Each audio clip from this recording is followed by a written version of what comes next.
频道上班这档事，邀来丁国林、于小平、张嘉轩等艺人分享自己过往遇到的钱债、情债等甘苦谈。丁国林入行演戏后，常遇到需要江湖救急的友人，出借金钱前后累积高达近300万，但却有去无回。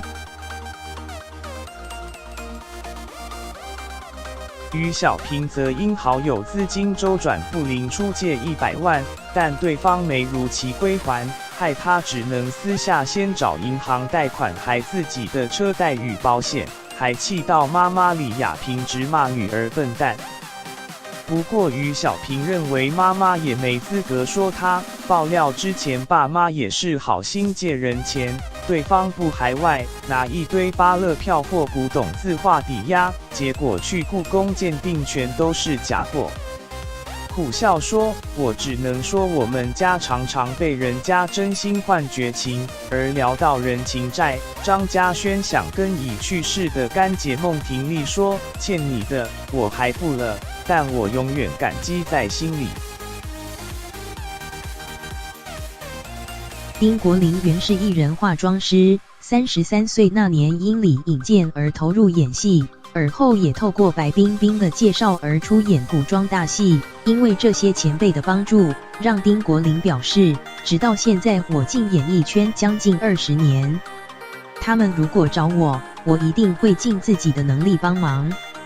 提到钱债，丁国林透露年轻时自己太单纯，想说拍戏的朋友跑不掉，所以借人钱还没写借据，没想到后来自己生孩子急需钱，却发现这些人很难找。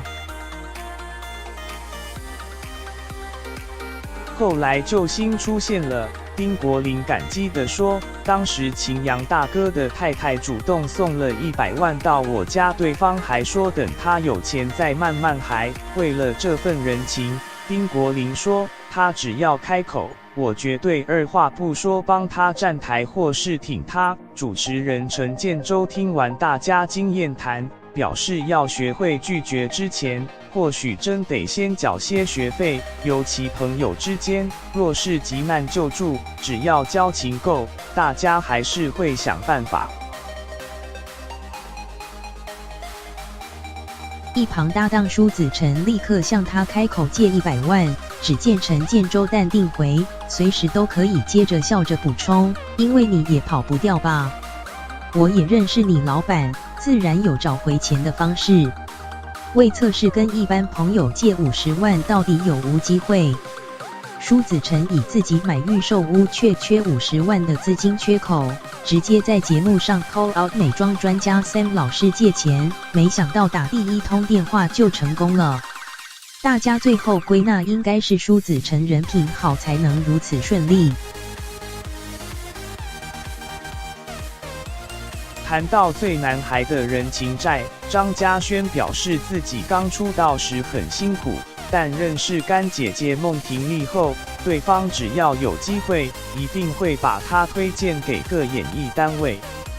张嘉轩回忆年轻时拍戏，曾遇到制作人对他伸出咸猪手，